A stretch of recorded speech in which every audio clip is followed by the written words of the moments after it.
me with it. That's Okay. really nice. Oh, we are Yeah, streamed. it's scary stuff. People are watching our conversation then. Okay. We probably should hold back because Of our conversations, yeah. this could be a theme of conversation. Like this could be interesting. Okay. Okay. Hello, hello. Can you hear me?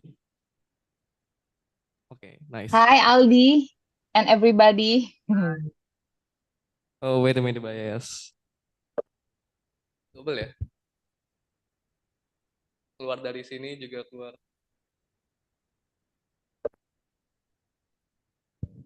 Halo, halo, halo.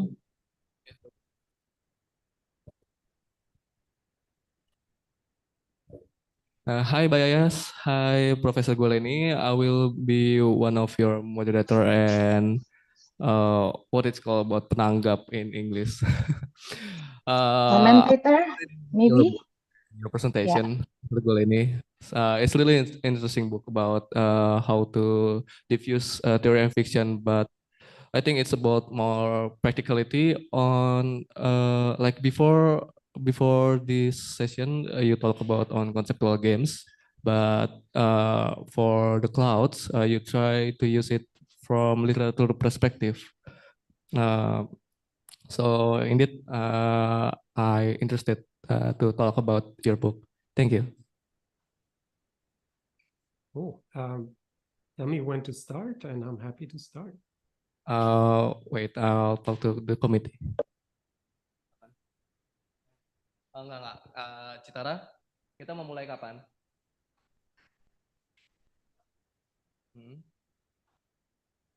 Langsung mulai aja. Oke, ya, tanya dulu.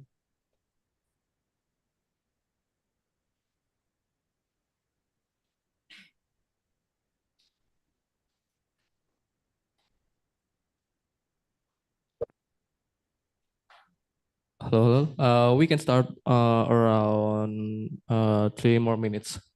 Sure. You need to give me a sign when you want me to share my slides, and I will also thank you again for having me. But I mean, informally, thank you. I mean, this is so weird. I don't know why in Indonesia somebody reads my book, but I don't know. It's okay. It's okay.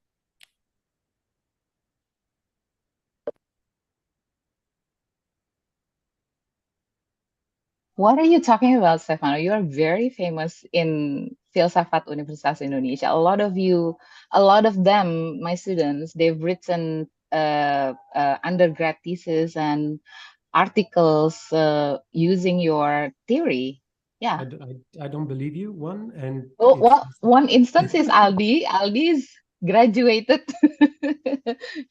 He's graduated discussing about immersivity using your theory. Okay, thank you. I read 2 of your books, the Philosophize with Digital Hammer and Virtual Essentialism. Oh no! This is my 3rd book reading about your writing. Oh, okay, thank you. I don't know why, but this is all very, very flattering. Thanks. It's okay. I really like your work. So in advance, I thankful because of your work. I can graduate in my philosophy bachelor, talking about my hobby, of course, video game.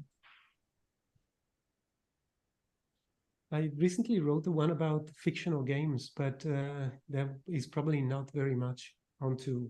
I mean, there's a bit of philosophy in there, but it's mostly game studies. It's about those games that are part of narratives and don't really exist.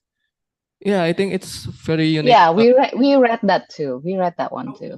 Do you have nothing else to do during your day? Wow, okay. Well, because even some of my students, we were thinking about how to create a collaboration with Universitas Malta, because we just discovered that in Malta there's this study program that just focus research on games. So yeah, that's just so interesting. I'm going to mention this at the beginning, similar to the previous presentation. We have a research institute and we only do postgrads, so masters and PhDs in game studies. And That's all we do. That's all we do.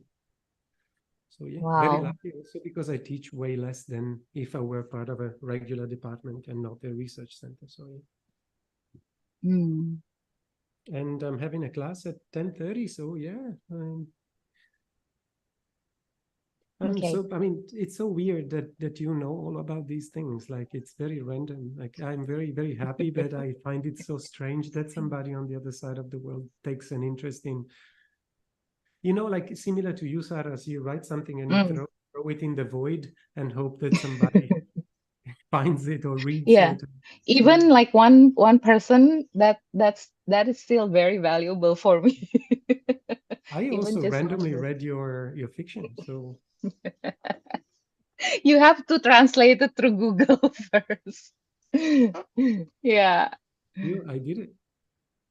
Oh, I think we're starting. Are we starting, Aldi? Yeah, we can start. Okay. Yeah, we can start. So maybe I'll take the role as MC as well. Thank you for coming into this Zoom session and YouTube live stream. My name is Ali Putra. I'm a philosophy graduate from Universitas Indonesia talking about immersivity on video games and video games world construction. And for this session, we're gonna talk about last recent book that been published by Professor Stefano Goleni. He is a researcher and associate professor from University of Malta. We're gonna talk about the clouds, experimenting about theory and fiction.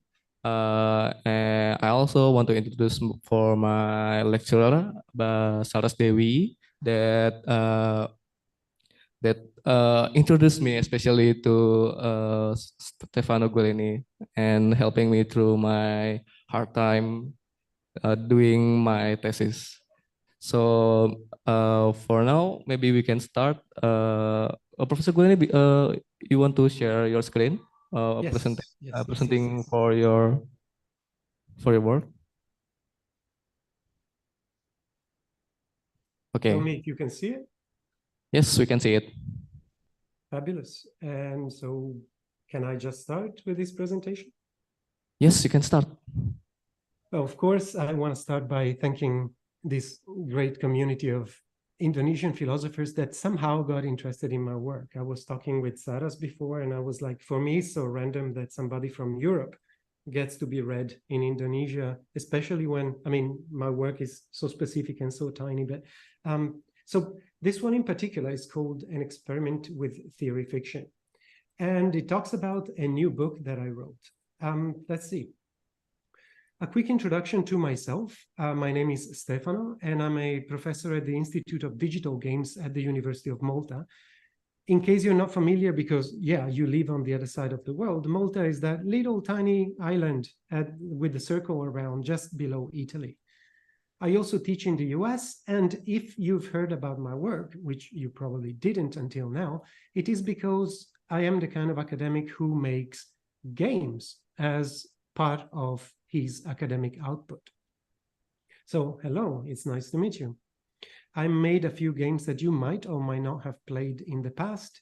Some of my academic friends in philosophy and game studies use these games, which you can find freely available here, as playable homework for their students, or maybe as conversation starters during classes. And they're kind of little interesting interactive thought experiments in the form of small games. You might have heard about them. Like, there's not many philosophers who, in a way, do games as part of how they communicate.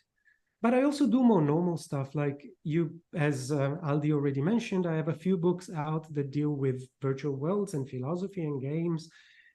And I wrote one recently called The Clouds, an experiment in theory fiction, which is particularly interesting in the context of you're discussing today, technology, philosophy, the relationship between the two, and you will soon understand why. So The Clouds is, let's call it mostly a fiction. So it's mostly a story, and this story takes place in the island of Malta, where I'm currently living. But the story I'm going to tell you as part of this presentation actually takes place in Greece. namely in ancient Greece around 370 years before the birth of Christ, and in particular with relation to an author which you might have heard about if you studied philosophy, but Saras Dewi told me that there's also high school students, so maybe not all of you are super familiar with this figure, who is considered to be the, let's say, the godfather of written Western philosophy, right? If you heard about Plato, you probably know that he wrote almost exclusively in a very strange format for us today, which is that of the dialogue, right? So he wrote essentially what are fictions that involved his teacher, his mentor, called Socrates, as this person would go around Athens, you know, the capital of classical Greece and currently the capital of Greece, talking with prominent figures of Greek society about important themes such as justice, knowledge, identity, what is courage, and so on and so forth. So in introducing my own book today, I'm going to start talking about the Phaedrus, which is the dialogue you see in the slides right now, which is one of the about 35 that Plato wrote about his teacher, his mentor. So the Phaedrus features two characters, which is Socrates on the one hand, again, Plato's teacher and a famous Greek philosopher, one of the founding fathers of Western thought. And on the other hand, on the other end of the conversation is Phaedrus, who's a young Athenian scholar, right? Phaedrus also gives the name of the dialogue. Most of the dialogues take the name from the person who Socrates at that time was having this semi-fictional dialogue with. The Phaedrus is a special dialogue because it's the only one in the list of, as I said, almost 35 that takes place outside of the city of Athens. As a matter of fact, it takes place in a summer where Socrates is trying to find some cooling down in the countryside, right? And so this takes place in the valley of the Issos, not far from Athens. Socrates has been there for quite a few days, and Phaedrus arrives from Athens freshly from having listened to a dialogue on love, a speech on love. And he also has with him a parchment, like a roll of paper with something written on it. This particular dialogue that he's been listening to is reported in a written form, which was very unusual for Greek society back then. As a matter of fact, writing as a technology, as a technique to record thought and write ideas and conserve and communicate ideas was not really used. Writing was used for accounting and for economic contracts, but not really for culturally relevant ideas. And so most of this dialogue called the Phaedrus between Socrates and Phaedrus takes place around topics concerning the dialogue that Phaedrus is holding, right? This dialogue he just heard. One of the key topics of this dialogue is homosexual love with your teachers, which is not a part of the Phaedrus that aged particularly well in today's world. So to avoid issues and to avoid being even less popular than I am, I'm not going to talk about it. There's another theme in the Phaedrus, in the discussion between the two, that is about the immortality of the human spirit and the idea of the soul metaphorized as a dual-winged creature. But I'm also not going to talk about this because it has not much to do with what I want to talk to you about today. There's also a part of this Phaedrus dialogue which is about Socrates' opinion on this new technology of writing. And Socrates thinks it's kind of dangerous and it might make us forgetful and stupid, right? Similar to how people are discussing video games today. But also, I'm not going to talk about that. What I'm going to talk about is in the last 2 pages of this Socratic dialogue. And it has to do with a question that Phaedrus asks Socrates. So Phaedrus raises his hand and goes like, hey, Socrates, yes, you're a philosopher, right? Yeah. So what do you think about this technique of writing down your thoughts instead of only having dialogues like we're having right now? In other words, do you think writing is any good for presenting ideas and arguments? This is Phaedrus' question that I'm going to concentrate about. I want to give you a little bit of context before I present an answer. So you need to consider that Socrates didn't leave any written philosophy, right? Everything we know about Socrates was recorded by some other author like Plato or Xenophon. And for Socrates, philosophy was essentially the search for truth, right? But the search had to be conducted in a particular fashion. That is, it's a process that grows, right? And progressively becomes clearer through practice, so to speak. But it's something dynamic. It's something embedded in society. It's something that we can only discuss in terms of the culture we're from and the people and the problems we're having, right? So naturally, the kind of dynamic process that he understood as this clarification of thought needs to be something that is rooted in society and the technologies of the time and the preferences of the people he talked to. So quite naturally, the way in which he preferred to do philosophy was through dialogue, right? So engaging people directly, talking about contemporary problems directly, not really aiming for any outstanding abstract truths, right? So when Phaedrus asks Socrates, hey, do you think writing is a good idea? Me, Stefano, my idea would be like, of course he's going to be against it. And my thought as to why he was going to be against it was that, well, maybe by writing it, you kind of remove it from this dynamic relationship with your culture and the people around you, right?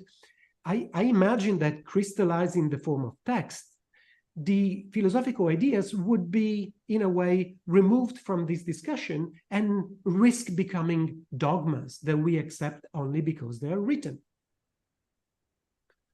But this is not how Socrates counters the idea that writing is a good thing for philosophy. Instead, he offers a much more cynical and maybe personal answer to the question. Mind you that his answer is still no, but he says no for a very strange reason. He says, without the presence of the author, of me, Socrates, a reader could misinterpret this idea or can deliberately misconstrue it. So he or she, whoever is the reader, could maliciously misinterpret what I'm saying and use it badly or misunderstand it. So it's better if I'm there to clarify with better examples, with more examples, with better definitions, and to correct them in case they go wrong. So there's a great advantage in me being present when my ideas are discussed, and text doesn't allow for that. It's a good enough point, I suppose. However, don't you think it's a bit ironic that if we know anything about what Socrates thought about this or that argument, including writing, it is because somebody actually did write down what he thought, in this case, Plato in the Phaedrus. And since then, since around 370 before the birth of Christ, until today, we've been writing books as philosophical outputs and more books, and I'm also guilty of doing that, right? And if you think about it, even if you don't write books, but papers or journal articles or whatever, those are the items in your scholarly career, even as an undergrad student, even as a student on which you are evaluated. Even us teachers and professional philosophers are evaluated on our texts. That's how we get our jobs. That's how we get hired, how we get promoted, and so on and so forth. So it is indubitable that writing has a central point in the practice of philosophy today. And if this is clear, and I hope it is, I'm going to introduce another idea that's related to this one. In a recent paper, and I say recent when it's 2009, it might look like epochs seen from today, a German philosopher called Friedrich Kittler wrote about the practice of writing in philosophy. And he starts from this premise. we kind of treat philosophy as a practice of thinking things through, of being self-reflexive, of being critical about how we know and what we know and how we think, right? So it's a very self-reflexive practice. If philosophy is really this self-reflexive practice, how come we stopped questioning the fact that we use a certain technology to express these ideas? That for us today, even in 2023, philosophy is almost synonymous with written philosophy, right? So what point Kittler is making is that we kind of forgot Federer's question. We kind of stopped asking ourselves whether writing was a good idea as a philosophical output. Right now, it's the only philosophical output we use if we exclude, I don't know, some paintings or some rare non-textual forays, including presentations and videos. But the majority of the work that we do is definitely and unquestioningly textual. In case you study philosophy in a more contemporary fashion, or you also engage in game studies, you know that this author called Ian Bogost has a very similar idea, and he's one among many, according to which the use of language and text in particular, in academic production in general, but in philosophy in particular, is currently an institutional dogma. It's something that we are not discussing. It's something that we silently accept as a fact. You might have encountered it. If you study philosophy, most of what you do is read and write texts, as if that's where all there was to philosophy. Fine. Consider that there are also alternatives, especially here in Europe, in Northern Europe as well, but also in in the North American continent. I don't know if that's the case in Indonesia, but there are techniques and methodologies in academia in general that also leverage some practice-based, let's say, activities, such as creating artifacts or reflecting on a design process, right? So there are even PhDs in philosophy and, for example, other domains, such as, for example, hip hop and Black culture, that took a different route. For example, this is the cover of A.D. Carson's CD, Owning My Masters, The Rhetorics of Rhyme and Revolutions. And this is an artifact that this particular scholar published as his PhD. So he decided that his PhD in Black culture and hip hop history had to take the form of a wrapped record, right? It is still a linguistic output, but in this case, it's a kind of a very different format. I have heard of a couple of PhD dissertations that took the form of comic strips, right? Very large comic strips. And a friend of mine is currently doing a comic and philosophy project himself. So there are ways in which things are slowly changing, and we're starting to question and accept more formats to express philosophical ideas. There is a journal in game studies that requests the scholars to submit games or small prototypes that they made as part of the argument they want to bring in, right? And recently I talked with a bunch of students or scholars from a journal called the Journal of the Human and Technology Relations, in which they're accepting a dual submission of drawings and text together, right? So the authors are supposed to submit an A4 of drawings to propose a new way of representing the idea and the relationship they're discussing next to text. So this is happening quite often and more often, right? So there are signals that we are aware that text is in a way like an unquestioned and limited form of communicating and doing philosophy. Now, I was also in the edition committee of this one, and my PhD also features practical aspects. So I am particularly invested in this one question as to whether writing is the only form that we should accept as academic/philosophical output. And it's somewhat easy for me because I come from a hybrid background. I My bachelor was in architecture. I worked in the games industry as a game designer for a bunch of years, and then I went back into philosophy. So I have this kind of dual interest, and it's easier for people that you might call dual class to pursue these kind of experiments and to look into possibilities of doing games for philosophy or looking philosophically at games. Like, it might come easier with somebody with a more varied and maybe applied background.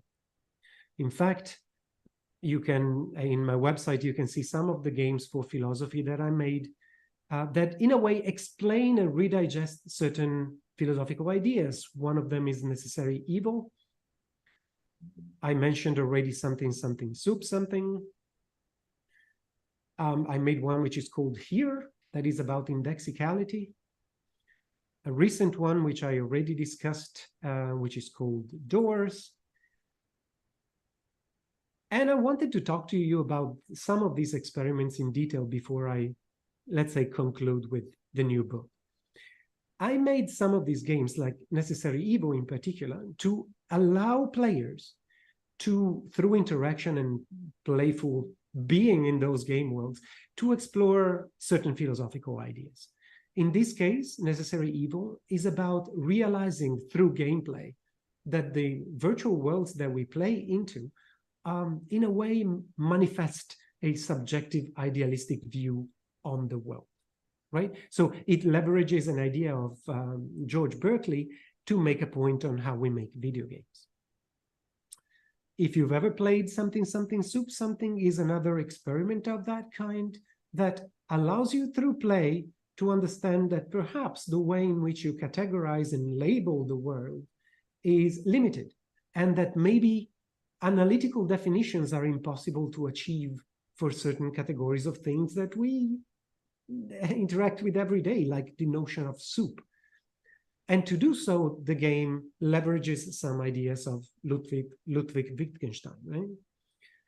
More recently, I published a game called Doors together with Nele van de Mosselaar, which asks a bunch of philosophical questions about fictionality and virtuality and aspects related to those two.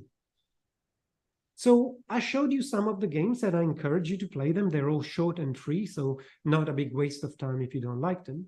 But the point I'm making here is not that these are going to be the next big philosophical tools. I'm not saying that these are going to be solutions to philosophical problems or to the problem of philosophical mediation, right?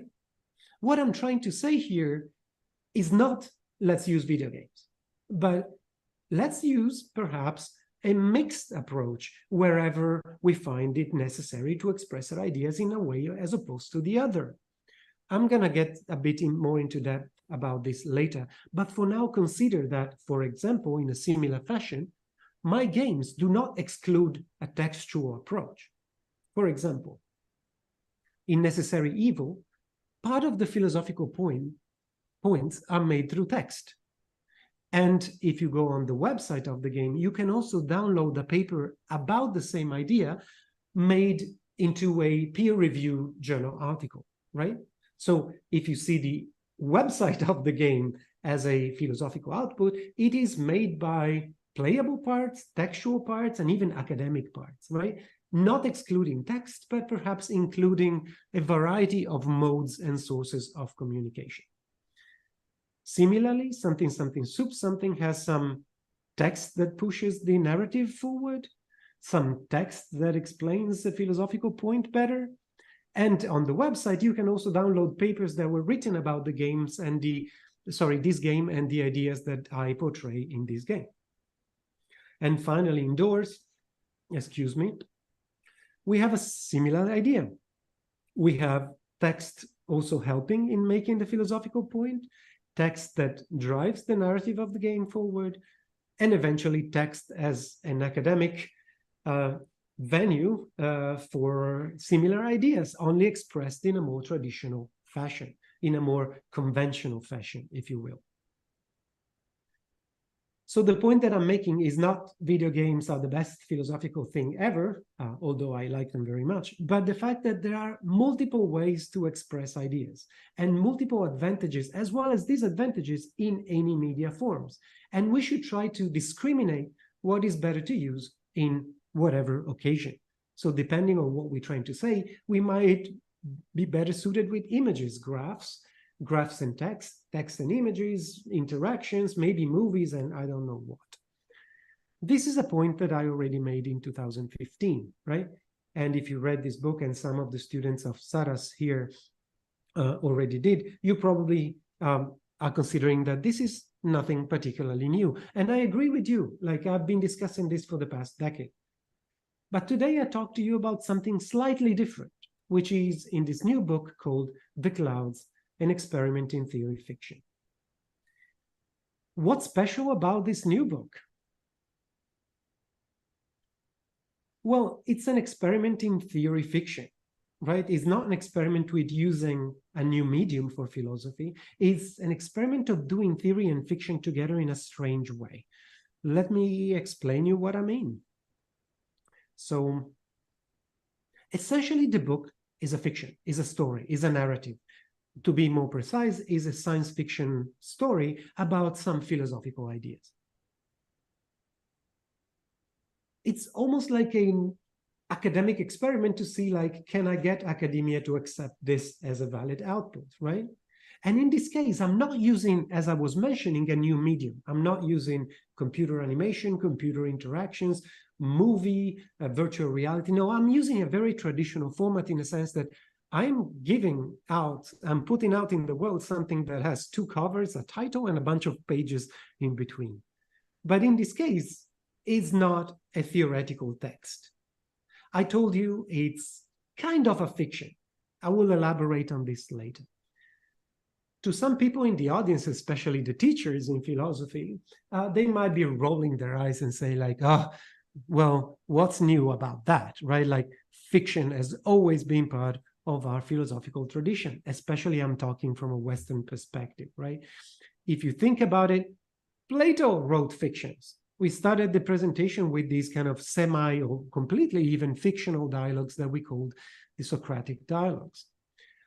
If you're familiar with the work of Kierkegaard, the Danish existentialist philosopher, he also wrote a bunch of books with pseudonyms that were books of fiction, like Diary of a Seducer. Or if you're into philosophical literature and philosophical novels, you might have read Zen and the Art of Motorcycle Maintenance, which is like a cornerstone of the genre, right? Of using fiction novels to tell fictional novels to tell philosophical ideas, to explain philosophical problems and so on. And I could go on because those are like semi-autobiographical, quasi-realistic stuff, but philosophy has been using also science fiction and very far off, kind of non-realistic, very fictional, very speculative aspects of fiction. And also, if you think about the existentialists, they wrote novels, collections of short stories, and even plays in theater to explain some of their philosophical points. In case you're a philosophy student, you've probably heard about, let's say, Sartre Nausea, or the collection of short stories, The Wall, the play No Exit. Camus also wrote novels and so on and so forth, and theater plays. And one step further, if you are a philosophy scholar, you know that you already use a bunch of fictions all the time. Philosophical tools such as thought experiments are precisely fictions that a philosopher or an author sets up so that a certain point could be better understood or thought through in a particular fashion. These kind of devices, these kind of tools, these kind of little fictions, little inventions help us stimulate certain kind of intuitions and certain kind of answers, and to further develop the knowledge we have about a certain topic. At this point, I could also mention fictional cases, but you know, I'm already like perhaps taking a bit too much time. So the point I'm making here is that philosophy has used novels, story, theater, thought experiments for a long, long time. So what is special about this new book that you wrote? Are you telling us that fiction is so special? It's not. Like, it's really part of philosophy. It's been for a long, long time. So I'm going to try to explain you why this book should interest you and why that is somewhat original.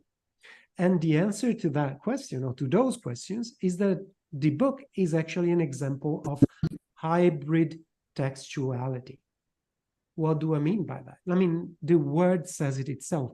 It's a use of text that is not only one kind of text. It's a mixed, it's a kind of a chimeric little beast, right? In which sense is the cloud a hybrid text and not just another work of philosophical fiction? When I talk about this to other people and my students, I say, like, imagine this new book as a cocktail, right? So the clouds as a cocktail contains the following ingredients.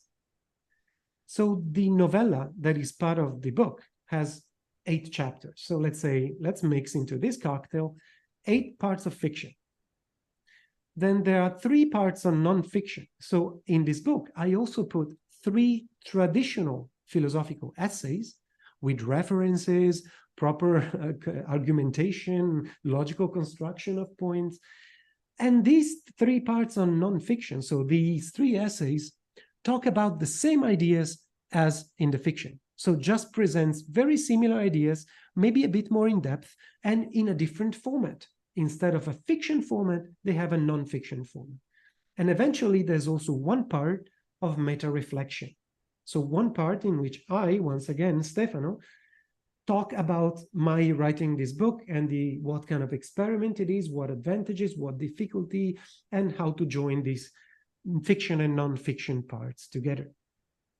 So in another sense, The Clouds has a novel, which is a science fiction novel that maybe we can talk about later during the discussion. 3 essays that have a more conventional form, right? Like traditional essays that you can read, and you can read them one apart from the other, right? You can read the story as a philosophical story. That's great. The 3 essays apart from the story, although they reference different passages of the story. And eventually a self-reflexive part that ties them together, that explains how they belong together, that reflect on how I wrote this book and why I wrote this book and what's good about this new format. So you understand what I mean by hybrid textuality. There are at least 3 forms collaborating in this book. It's not just a philosophy book, it's not just a fiction book, it's not just a speculative and personal book. It's a combination of these 3 voices working in unison, is trying to work together, right? And some of the most and better informed teachers in the room would say, like, well, big whoop. Also, that has been done before. And this is true. I can think of 4 books in the history of philosophy that tried a similar attempt. One of them is called The Dream Weaver by Jack Bowen. And The Dream Weaver is a philosophical novel. And the theory part comes in the footnotes, right?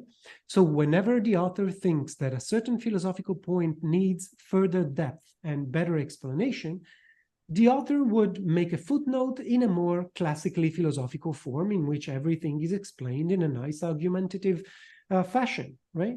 So fiction in the text and non-fiction in the notes.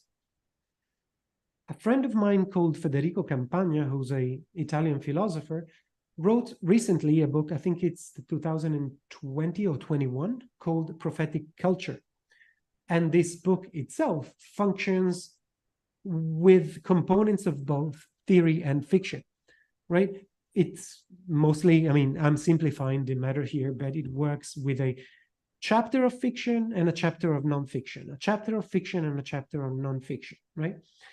And finally, a more recent book, I think 2022, this book by Bloomsbury that came out the same as my last book with Bloomsbury, so same year in 2022, called Philosophy Through Science Fiction Stories, in which some science fiction writers were asked for one particular story that they wrote and asked them to write an author's comment, like an artist note of a sort that reflects on the philosophical nature of the little story that they wrote.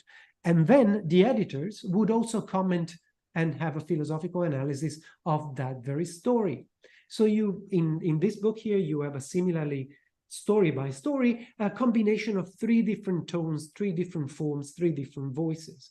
A fiction one, an author's note, and a non-fiction approach to the story from a very explicitly philosophical point of view. There's only a couple more books in the history of culture that try to, in a way, take this hybrid approach that I mentioned. So my book, I hope it interests you because it makes use of an old technologies in a new way, right? It's a new way of doing philosophy, or at least it takes part in this new wave of doing philosophy in a way that is slightly freakier and more experimental than we've normally done it. So the point of this presentation is that what we should probably keep asking ourselves Phaedra's question and wondering whether theoretical texts and writing are the only or the best ways through which we should express ourselves. I made some points at the beginning in which video games could be also a way to criticize this univocality, this exclusivity. But in the case of the clouds, I tried to show that fiction can become more part of these kind of experiments, and maybe hybrid textuality is another possibility to explore these ideas and express yourselves depending on, again, what you want to do with your audience and the philosophical ideas at hand. I found, for example, that fiction tries to, or rather similar to thought experiments, when presented as a vivid fictional world in which the reader can project themselves into, they function really well to draw the reader in and to stimulate certain kinds of self-involving imaginations. Whereas maybe the academic part is more technically clear and can be criticized in a better fashion, point by point, and can construct an argument without little fallacies and rhetorical bits, but tries to do it in a very logically consistent manner, right? So there's positive things about both aspects of how we can communicate through text. And I hope that in the clouds, if you're ever going to read it, I managed to show how they can work together and what can be used for what.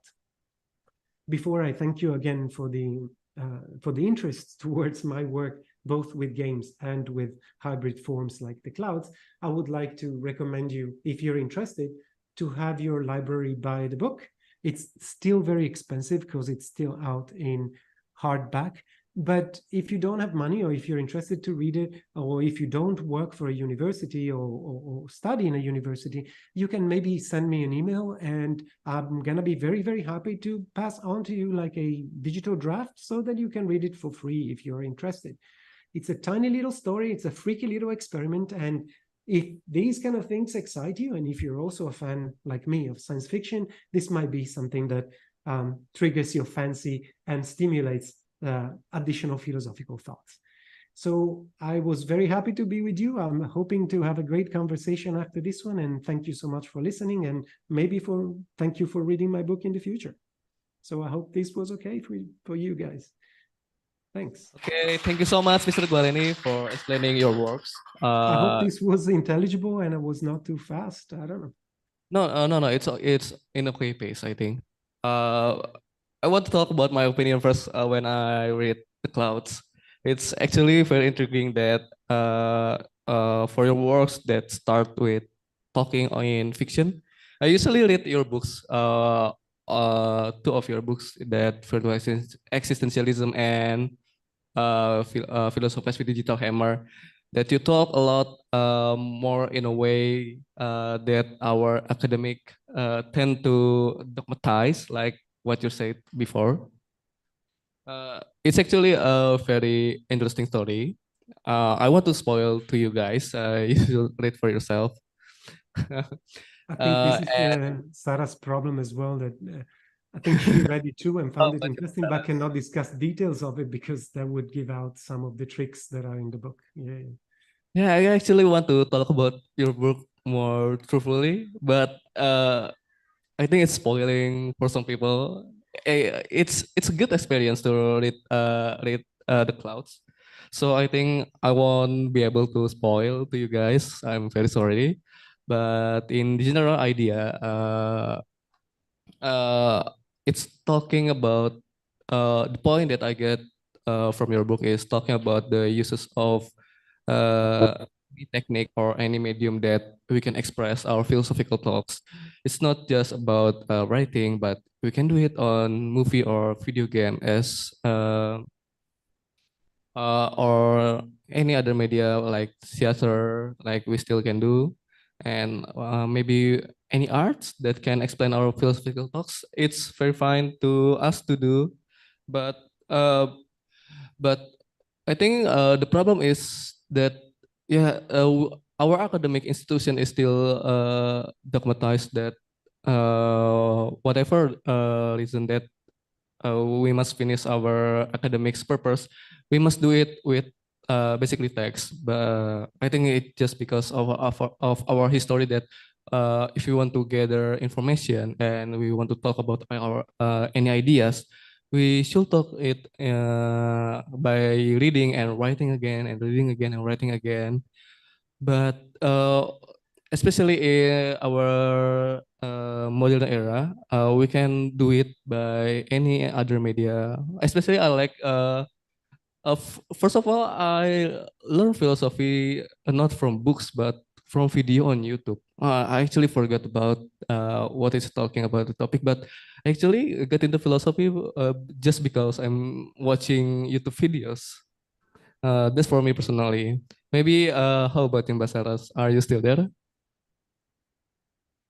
Hi, Aldi. Such a great presentation. Thank you, Professor Galeni. Thank you so much for that. Yeah, Aldi, how are you doing there? Everybody's enjoying, I guess, what Yes. Professor Galeni is talking about. Aldi, Especially gamers. sorry. There are a lot of gamers out there. Fabulous. I would like to clarify. I mean, I agree with what you're saying, Aldi. Mm-mm. However, it's not like I'm saying like, well, we can do all philosophical ideas with all media and art is fine and games are fine. We can certainly try. I'm just saying that depending on your audience and depending on the ideas you try to communicate, games might be the worst possible medium because it's also like taking a long time to make and it's technology dependent and so on and so forth. And I'm going to talk about this a little later. So it's not like I'm saying, oh, look, we should move away from text. But there are occasions in which this is convenient. And perhaps trying and experimenting with this keeps us aware of the fact that text is just one of the possibilities. I think it's a great thing, text. It's easy to put together. It's easy to review. It's easy to archive. It comes with a bunch of even technological pluses.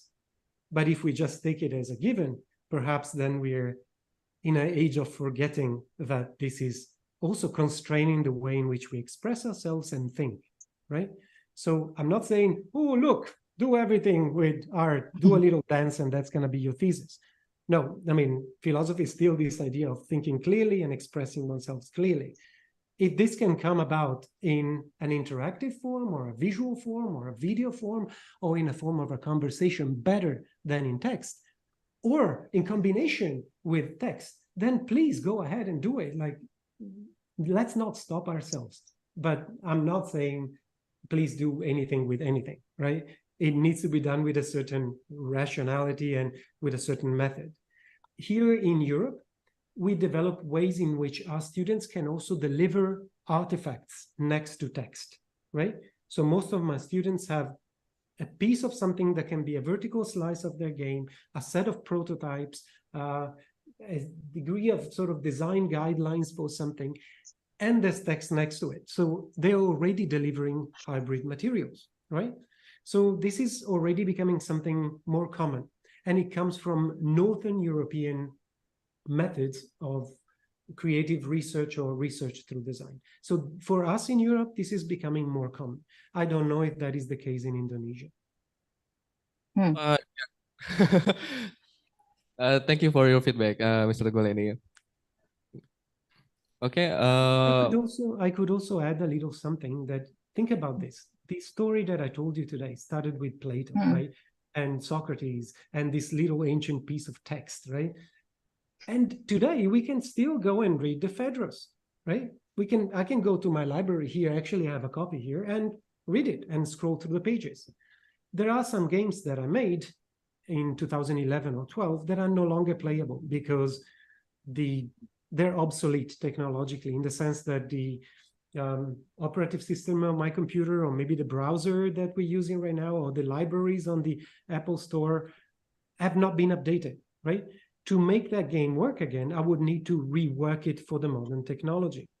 So in a way, like doing digital philosophy in a form of games or virtual world also runs the risk of making them more fragile, more easily lost, less reliable as technologies due to bugs, glitches, all forms of technological obsolescence, and so on and so forth. So once again, I use this idea that, look at what books are doing. We can still read this fictional version of Socrates 2,500 years as if it was written the previous day. Whereas my games from 2010 are lost forever. So there's a question about whether games and computer-generated material or computer-supported material are a viable tool. I myself at first am skeptical, and I remain open to the idea that we need to keep text going. Yeah. But Sorry. I think that because maybe it's more convenient to write, and I think maybe this is a very biased for me, because my hobby is playing games, and I adore your games. Like last night, me and other speaker of this festival, I introduced your game to them, and they, especially the Doors. My point is that for this virtual artifact is actually very amazing for me personally.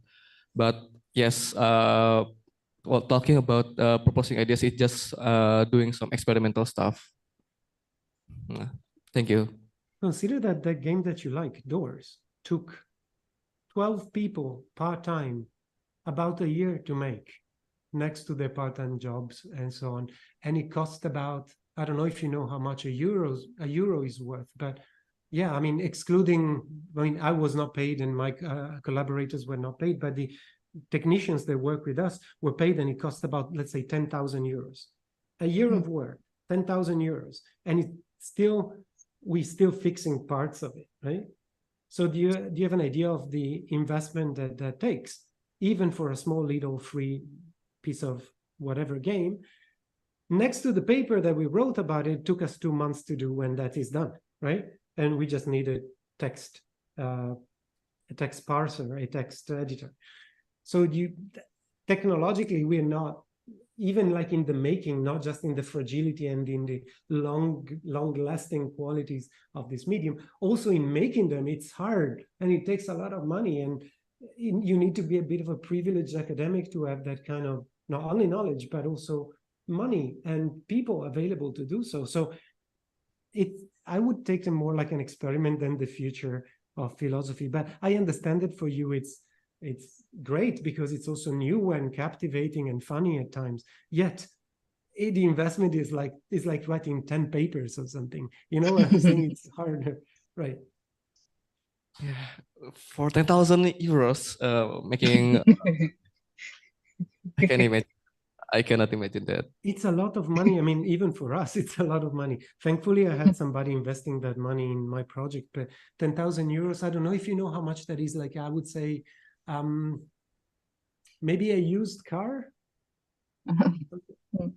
Yes. A new car good also. Used car. Yeah, I don't know. You can travel from Europe to Australia, let's say 5 or 6 times. We still love it though. I know, I love it too, but make no mistake, like it comes with a price. And if Chrome changes something or Unity changes something, we're gonna lose it. Or I will need to put even more work and more people and more money in it. Am I making sense here? So it's a very fragile technology at the moment. And some people, and I mention this often, are busy with making our digital heritage safer, ways to protect games and text and experiences that we produced culturally in the past 20 or 30 years. But at the moment, like, text is so much more economic, safe, easier to come about, easier to review. How would you review a game also? Like, we don't have really protocols to see, like, if you were to do like an academic review of a game, it's hard. It's not just about whether you like it or the animations are clunky, but do the points come across? Are all of your interactive possibilities meaningful? How does the game communicate? Does the music play a role in it? Or is humor a strategy there, and does it serve the same purpose as, you see what I'm saying? Like, we also will need to develop a new language to be able to take apart these productions.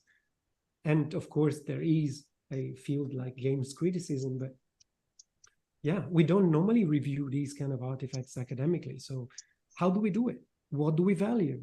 How do we read through them? And can we ask for reviews, or can we reject it? Like, no, this is not good enough for this event. Yeah, You know what I'm saying? Like, can we do reviews? I don't know. Yeah. I get your point, and where you wanted to talk. I'm not imagining about how hard it is to build a game, and then how fragile it is about saving our expression into some artifactual that for now it is cost a lot of money, people, and time. Uh, I think that's for my commentary on video game medium, or maybe any other medium that I didn't know how about the process of the making of it. Thank you, Professor Goleni. Okay, maybe for Basaras, is there anything that you want to talk about? Thank Especially on you, the cloud? Aldi. Hmm? I think I understand what Aldi, like, substantially. I think Aldi's talking about how shackled we are in the academic society to have the same output, and it can be very constraining, Professor. So I was thinking about that, and it's refreshing to learn philosophy in other forms, because as a lecturer, uh, we have been experiencing new understanding and involvement using medias that you introduce, such as the game, such as the door game. So I can understand it came from a position that we are very limited in our philosophical outputs. Of course, we're not saying that written text is not important, far from that, but diversity in those outputs would be a great thing, right? So that was my initial feeling reading your novel. Of course, standing by itself, I think it's a great novel. It's a great sci-fi story. And what you suggested, the philosophical fiction, it's also very interesting, because I think what you've done, you've written an engaging, narrative-driven type of storytelling, but embedding those philosophical discourses. So I think that's very important, especially talking about metaphysics, especially when talking about what is reality, those old questions, those the as old as time question, that I think it's never out of fashion. And in your story, in the cloud story, I'm so invested in the characters. I think they're interesting. Their characters, their dialogues. Also, I'm constantly reading. Even their even when in the novel you put it into a in a chat room, and the type of misdemeanor that you probably experience when you're in a chat room when people are being obnoxious, so those are very relatable conversation that it turns out harboring very deep philosophical questions.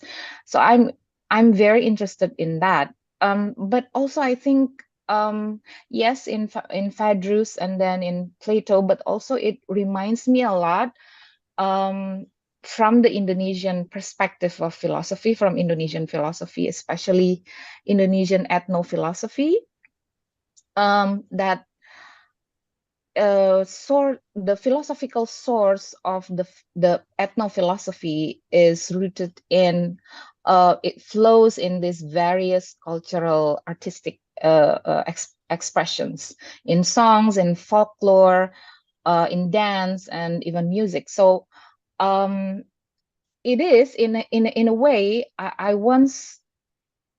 made a phenomenological approach. I made a paper about the sacred dance in some various places in Indonesia. I made this philosophical written kind of a elaboration, but in a way also the dance, as an artifact, it exists within the society. It exists in its involvement and as a recurring events in the society. So those are also my experience learning that okay, philosophy is in the academia, in academic sense. We need those written written works, but philosophy as a worldview, philosophy as something being lived in and as being in the world, it's being practiced every day in Indonesia. So I was thinking also about that, but also how your stories, especially, I also don't want to spoil the story. I'm trying to be very careful without spoiling the clouds, but also what I thought about the clouds. It reminded me a lot about Maya and the nature of realities. The same as it written in Mahabharata and also in Ramayana, those proses, those poems written by Vyasa and Valmiki, their stories or epics that became the foundations of Eastern philosophy, especially Indian philosophy. So yeah, I agree. I totally agree with you saying that this been performed and being recreated all through time, and talking about philosophical the same philosophical ideas, the importance of those philosophical ideas. And I think also when I actually read The Clouds twice, and I was just thinking, apart from all of those, I was so drawn into how your description about Malta, about the extreme weather in Malta, either it's really super hot or it's pouring. And I was really expecting, and I was thinking that how Malta's nature, I've once saw your pictures with oleanders, and how beautiful it is. And in a way, it's also I'm also reminded about what Henri Bergson talked about in one of his essay, The Possible and the Real, published 1930, how I think, sorry, I kept on okay, there's this phone kept coming in. I was thinking also about Henri Bergson's The Possible and the Real, and it talks about what's possible and what's exists and what's possible, and his idea is saying that what exists precedes the possible. And basically, he's talking about how our idea of reality, the flux and dynamics of reality, and how it is not being tied in a really rigid nature of possibility, but future holds its dynamic. And yeah, I was thinking that, number one. And then number two, also about the clouds. I think even though the characters, being they are being presented by the actual reality of the universe, I don't think it diminish the meaning of relations. I think one that I'm very also mesmerizing is the relation between Carla and Mariha. Is that how you pronounce it? Mariha? Mariha? Maria. Yeah. And it's yeah, I wanted to see more of them. And I don't think it's diminishing whatever that they are experiencing, even though that we know what is the nature of I'm trying not to Right. spoil anything with the story, but I'm those are my I'm very flattered that your philosophical comment is like, I like those two characters and I would like more of them. That's yes, right. because like in every part, Carla like giving from a perspective of a scientist about the nature of time, for instance, and then it's quite sometimes in one scene it's very undermining, and you feel that interaction is real. And I think that's what's important when we read Dostoevsky about the underground man. We feel what the characters feeling about, for instance, the absurdity of just enjoy your toothache.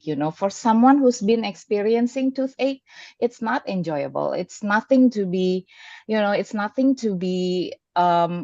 aggrandized. But for him, through the character, I understand that, okay, so the nature of this world is pain, and we just have to master up with the suffering of the world. So I think also characters in philosophical fictions, they're very meaningful. And I think I still listen to Carla's typing, and then also Maria's stories, because they live on, they continues on. Yeah. So those are my comments. Thank you Thank you so for much. this amazing work. Thank you so much. I'm so glad it worked for you. I cannot expect that it works for everybody, but yeah, again, as a writer, you try to make things clear, relatable.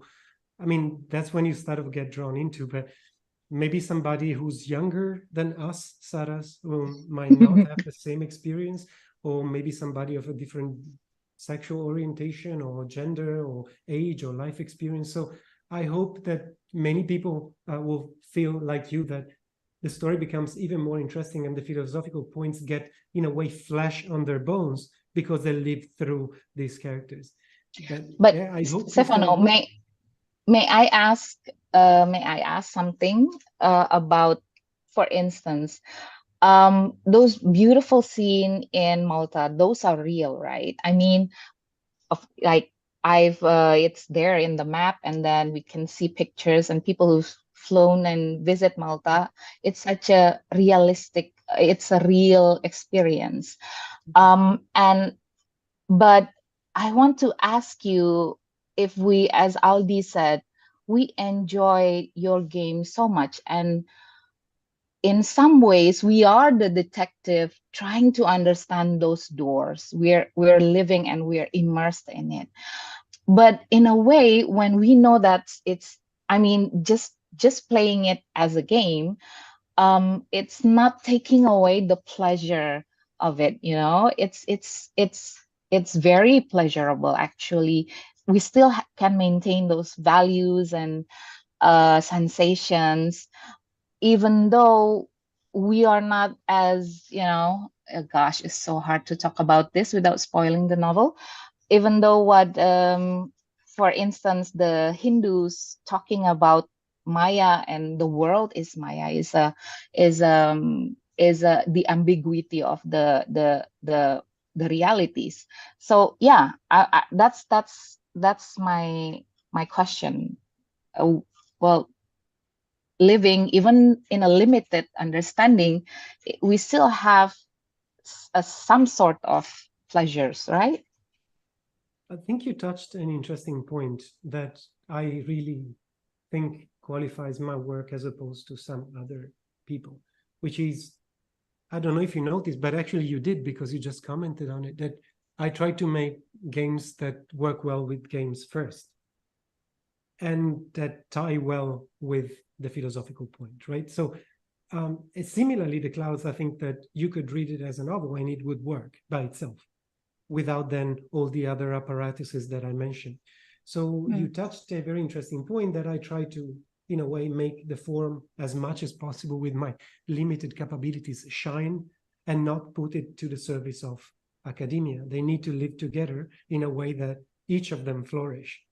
And that is a difficult thing. Whether that also, for some reason, plays into the ambiguity that you were mentioning, I think it's a byproduct of trying to do this rather than my particular goal. But I told you, like, I try to make a good story and a good game and to tie it well with the philosophical point so that they can live even independently of one another. And maybe, again, by working in this way, the ambiguity that you were mentioning between enjoying and learning can coexist in a more peaceful manner, I think. So one does not come in the way of the other, but they work together. And that's the difficult bit, I find. If I succeeded, because I'm not sure I always do, but maybe The Clouds Thank works you. well, I guess. Thank you, Professor. I think maybe there are people racing here and they wanted to ask you. Sure, but remember that in 6 minutes I have another class starting Yeah. and I need to go downstairs in the classroom. Is there Okay. any? I'm sorry, like this was a bit later than I expected, and No, we're sorry because it's no, don't worry. It's a pleasure to starting be late. here and to see that people are interested in these ideas. Like it amazes me, humbles me as well. Like, okay, I'm so grateful for what you said. Ooh, there's a question. Yeah. Okay, maybe I'll read from Ada Ghazali. Yes. Can you show it to Aloy? Can you show the comments into the screen so I can read it? I can help you with that, Aldi. Thank you, Mas Eras. Okay. Hello. How can the experiment in theory fiction approach used in this book contribute to the future of philosophy and storytelling? Dear Ada, I mean, I think it's a kind of, I'm going to give you a non-answer to a sort of a non-question. It's an experiment, so to show that perhaps it works and it's pleasurable and it works in a different way than just theory. So next to the other examples that I mentioned during the presentation, I hope you had the chance to see it. It indicates a possibility to join philosophy and storytelling in more and more creative ways. So what does it say about the future of it? I don't know. Like, I hope that it stimulates your creativity and your possibility to do philosophy otherwise and set an example, at least set a precedent in case an example is not a good word.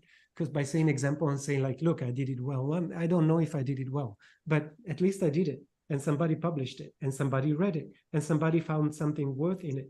So what does it do for the future? I hope that it pushes a bit some philosophers, especially the ones interested like you, I presume, in literary theory, literature, and science fiction, to test their skills and try to see what else is possible in those fields, maybe cross-contaminating methodologies and becoming a writer or a game designer while you're also being a philosopher.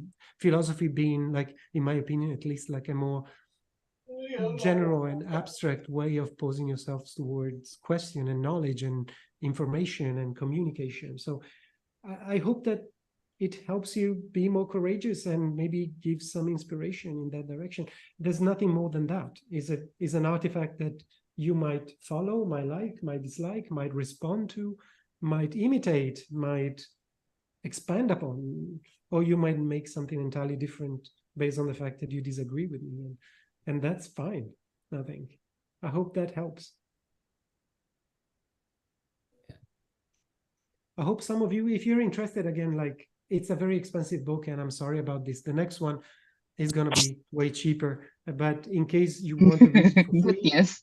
in case you read it for free, you can write to me and I can give you a digital version. So don't worry about it. Don't tell anything to Routledge. This was never mentioned by me, but I wrote it so that people can read it and respond and get inspired. So if you are interested, if you're into these kind of things, write to me and I will send you a version.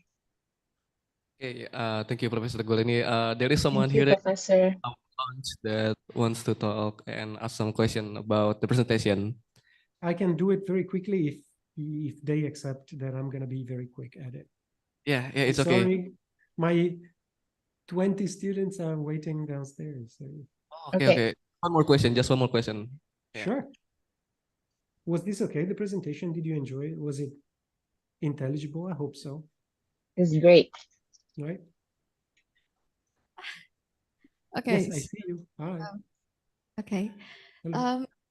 I'm gonna preface this with the fact that I'm not really the person I don't really play games and I haven't really read your book, so I'm sorry that I couldn't really respond to the substance within your book, but like I'm very interested in this topic because like I don't play games. I don't really like video games. I don't have preference for it, but like the idea of reality within a video game, the way that we analyze it, I feel like in video games, reality is constrained. Like it's limited to the way that you get to replicate your or reality to the reality within the game, and there are complications within it. But the fact that you managed to emulate the how do I say this? I apologize, but the way that you managed to create a theory within the fact that philosophy should not be done. The output of philosophy should not just be writing, but also other forms of media such as art and games and also video games. Because I feel like in art, especially art like paintings and literature, there is one layer of reality within that, but in video games there are several layers of reality that is like happening. So like we replicate a reality, but also we're building the reality inside the game, and I think that's an aspect that I'd like to know more about, because like because the topic of this, the theme of this is like the science and reality. I'm sorry, I forgot the theme, but like it's just the thing that's been bugging me since the beginning, and I guess it's just the thing that's been bugging me since the beginning. Have been expanding on it, so I guess that's it. Thank you. That's Grace, by the way, Professor. She's her name is Grace. Fantastic. Grace, I wrote extensively about this, and if you would like to, since this seems to be more like your own personal thing, you can maybe express the question in writing in an email, and I can try to articulate an answer and maybe provide you a couple of texts that we could have a conversation about this. So, I mean, it's a long discussion, but if you're really into this, I have something quick and easy to read that can maybe put you on what I think is the right track, or maybe clarify how I think about it, and you can maybe respond. But yeah, I mean, it seems to be more perhaps your thing than something we should be discussing in front of everybody, in the sense that also our role as creators of those worlds of fiction, whether they are technically enforced by a computer or just suggested in the form of imagination and literary imagining is also philosophically interesting, because we're not just inhabitants of a world anymore, but we also somebody who inaugurates and creates a world. And what does that say about us? And what does it say about the creatures that we put into them? And what's our moral relationship with them? Do we have any? And do you see what I'm saying? Like, all of these questions emerge from being creators of worlds and not just people who interpret a world. So in that sense, perhaps there's a conversation there. If you feel like asking more, please, like, you should have my email address somewhere. You can find it. And I'm always replying emails. So if you're interested in going into more depth, I'm happy to do it. But right now, I should be in a classroom teaching another course. So I don't have a lot of time, Grace. I'm sorry. Yeah. She said it's fine. Thank you so much for answering her question. I need to dash. I thank you so much for having me. Thank you, Professor. Until next time, Take until care. the next novel, maybe. Who knows? And right. Until the next book about AI. Yeah. Ciao. See ya. Bye. Ciao. Well, thank you Mbak Yayas sudah menemani Thank kami. you. Terima kasih Aldi, Grace, dan Ada pertanyaan-pertanyaan, dan teman-teman semua di Yosudarso. Oke Mbak Yayas, semoga nanti kita ketemu lagi di UI ya Mbak, di Depok ya Mbak. Oke, oke. Iya, dan Azri juga, dan Syara juga. Sehat-sehat semua ya. Oke, thank you Mbak Saras, thank you semua yang sudah datang untuk diskusi kali ini. Diskusi ini akan segera kami tutup. Terima kasih.